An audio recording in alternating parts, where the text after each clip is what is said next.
বিসমিল্লাহির রহমানির রহিম। আশা করি আপনারা সবাই ভালো আছেন। আমরা আজকে একটা পুরাতন গিজার খুলতেছি, দেখবো আসলে গিজারের লিকেজটা কোথায় হয়েছে। যে পয়েন্টটা সাদা অংশটা দেখতে পাচ্ছেন ওখানে হচ্ছে গিজারের কয়েলটা প্রবেশ করছে।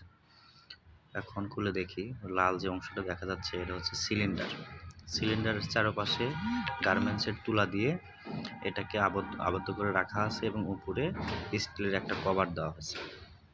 মূলত ওই লাল যে সিলিন্ডারটা দেখতেছেন ওর ভিতর থেকেই পানিটা গরম হয়ে বের হয়।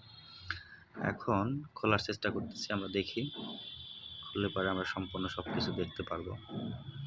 প্রায় খোলা শেষ, খুলে যাবে এখন, দেখা যাক। তারপর আপনাদেরকে দেখাবো আর কি, দেখানোর চেষ্টা করব।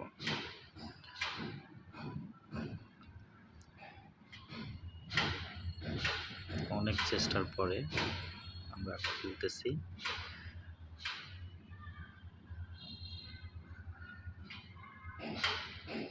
দেখা যাক। এই যে খোলার পরে দেখতেছেন চতুর সাইডে তুলা দিয়ে রাখা আছে। তুলাগুলো এখন আমরা শুকাতে দেব, রোদে শুকায়া পরবর্তীতে আবার ওই সাইড দিয়ে লাগাই দেব এবং চেষ্টা করব এই সাইডের অংশ থেকে লিক হয়েছে আমরা লিকটা সারিয়ে আবার নতুন করে লাগাই দেবো। থ্যাংক ইউ সবাইকে।